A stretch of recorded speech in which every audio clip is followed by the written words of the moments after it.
All right. A very good evening to everyone. Thank you so much for joining us. My name is Syed Fardino Omar, and I will be your host for this evening. This is sort of like a condensed version of in realty. Sorry, I was going to say iProperty. I'm thinking so much about property that I have actually screwed up my own property show name, In Realty. So before we begin, just a quick plug of the show. We have now reintroduced our property segment on Astro AWANI, and it is called In Realty. It happens every Friday morning during the AWANI Pagi slot.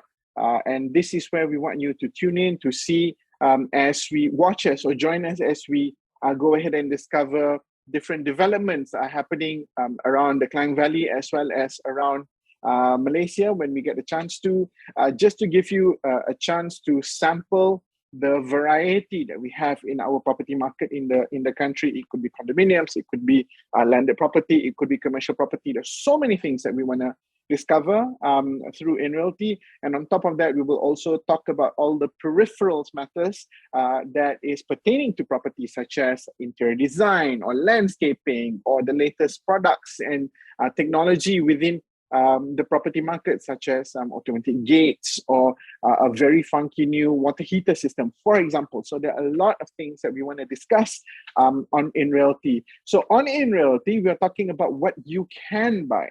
But on tonight's webinar, as it says on the can, the title is now a good time to buy a property. Things you should consider before buying, because that is what we want to hear from you. We want to see if you think it's a good time to buy or not. And yes, I am talking to you, my esteemed audience, because this is a two-way interaction. I want you to tell me what your thoughts are. And if you have questions, I want you to ask those questions, because I'm not going to be the one answering the questions today. I've got a very, very good subject matter expert on board today. He's got tons of videos on YouTube and he is going to help us answer this very, very pertinent question.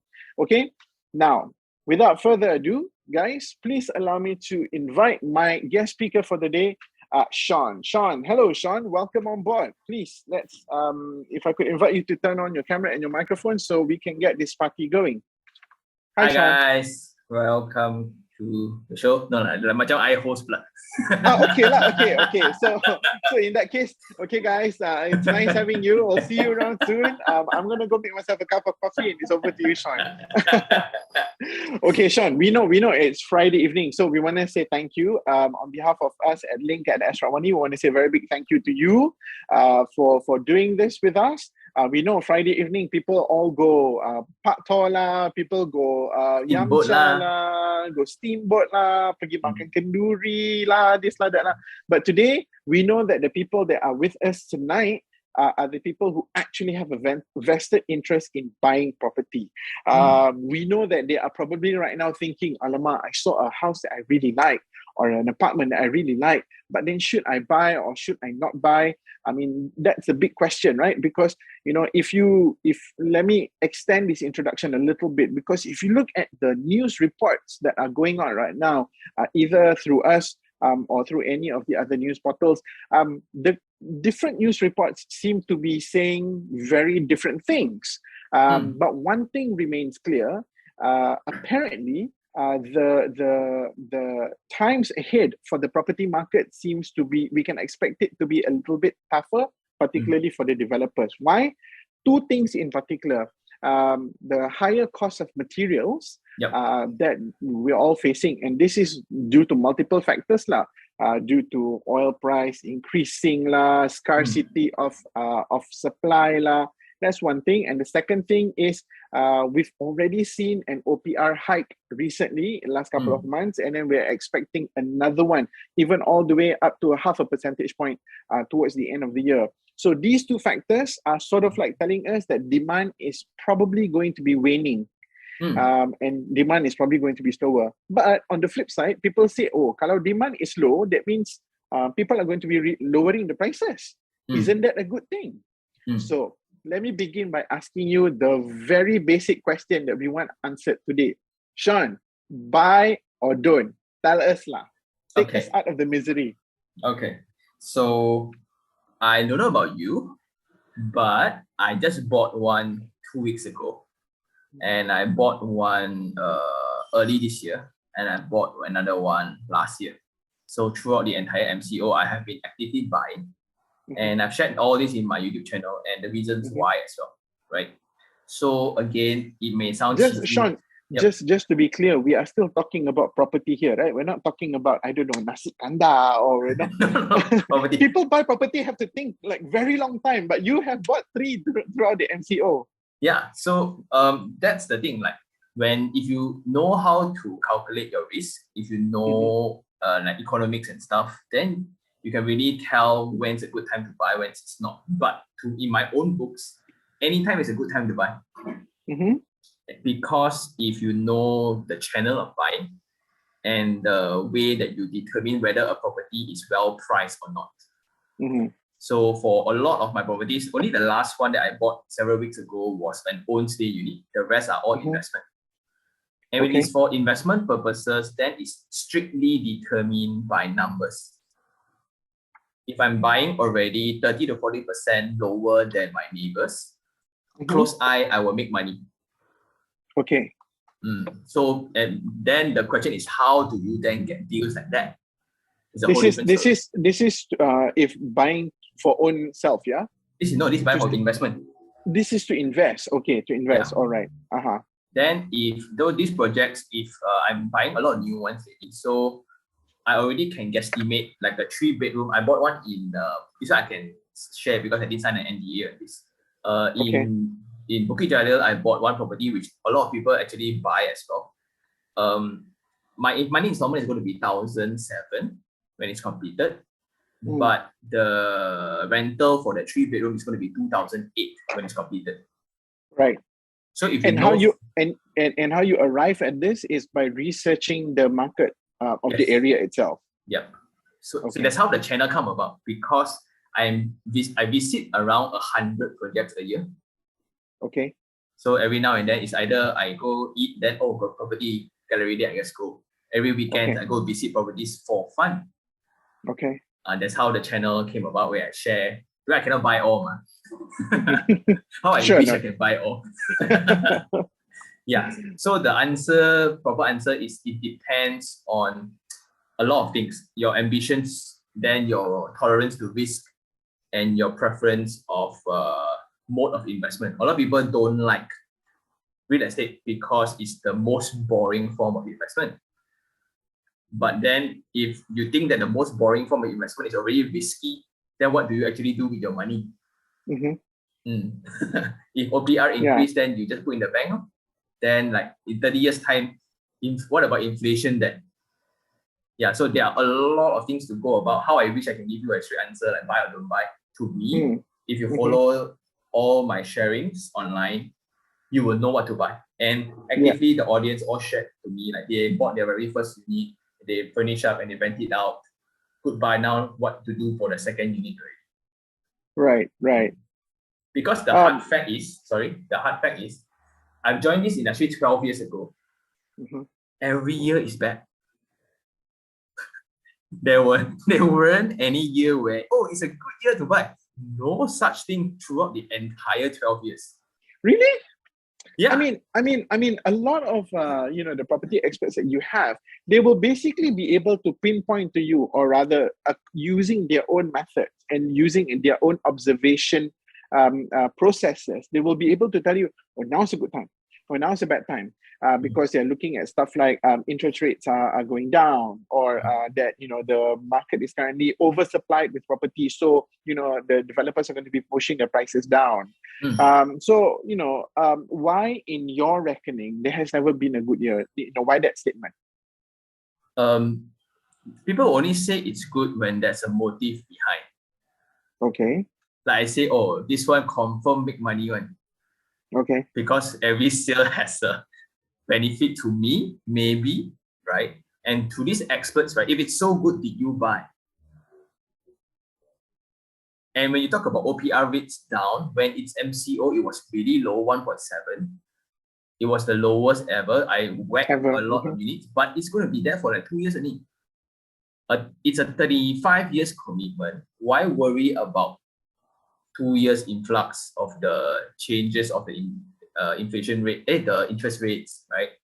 But I came up 12 years ago to the industry. I bought my first property when I was 22. That time interest rate was 6. I buy, and I think it was cheap because my parents got at 11 interest rate. So now when I'm buying at 2.9%, which is the latest one I signed, it's cheap still. Yeah. So if you put that into perspective, because a lot of people don't know, they compare to before it was revised. So it's expensive. But in a decade long, then it's cheap. Then when they say oversupply where? Oversupply in Johor or oversupply in KL or I don't see oversupply in Damansara, right? I don't see oversupply in Bangsa. Like all of the project that I visit, most of them still sold out, only left the one next to the M&E room, the one next to the very weird places that one cannot sell, then they give discounts, still sell. So if you think about normal people who consumes news, right, it's very unfortunate that if you think the market is bad, you're right. If you think the market is great, you're also right. Because it really depends on the realm that you are in. It's a very specific game, lah. That's what you're saying here. It's a very specific game. There is no blanket analysis because you would need that analyst to come over to you, the area that you're looking at, to tell you if it's good or bad, if you don't do your own analysis. Sean, very quick, I just want to interject very quickly here. I can see that there are a couple of people already sending comments and questions in, which is great. This is exactly what we want you guys to do. Do send in your questions. And also if you have any comments, go ahead and send that. Just make sure that when you send it in the chat room, make sure that it is to everyone. It's to hosts and panelists so that we can all see your question, just in case there's somebody in the panel who wants to comment on your panel. There's somebody in the audience who wants to comment on your question. They can go ahead and do that. And also Sean and I can see it, so we will be picking this up as we go along. And we want interaction, and we also will be asking you questions. For example, are you guys paying attention right now? If you are, hit yes, type Y and hit enter so that we can see that you guys are participating right now. That'd be really, really good. If you guys are not going to do this, then okay lah, goodbye lah, sorry lah. Yay! got people listening. Fantastic. The thing is like lighting up that Christmas tree, which is really good. Okay. Coming back to what you were saying, Sean. So clearly, the analysis process before a person steps into the realm of property buying, there are multiple things that you should be looking out for. And I believe that you have a very clear-cut process of what your methods are, right? Which is great. But I just we want to go into that shortly. But I just want to patah balik a little bit where you talk about when you bought your property at 6% 11 years ago versus 2-something%. This, I feel, needs to be very clearly addressed because one of the first things that any property seller is going to say to you, and especially agents, now is a good time to buy because interest rates are super low. We need to have a clear understanding that interest rates fluctuate, right?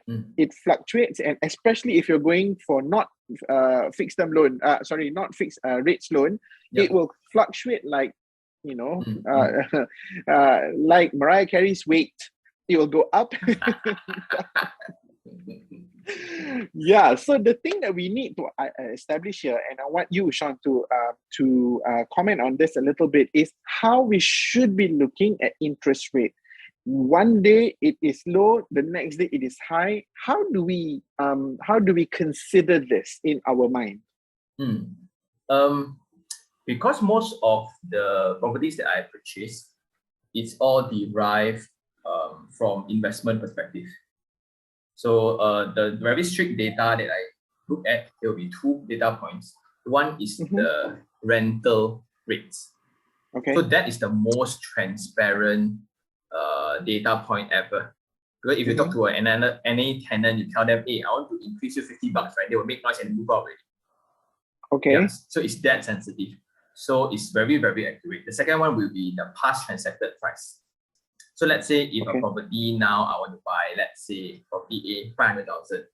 So it was every 100,000 was 400 ringgit for the 35 years. So let's say 500,000 is 2,000 bucks.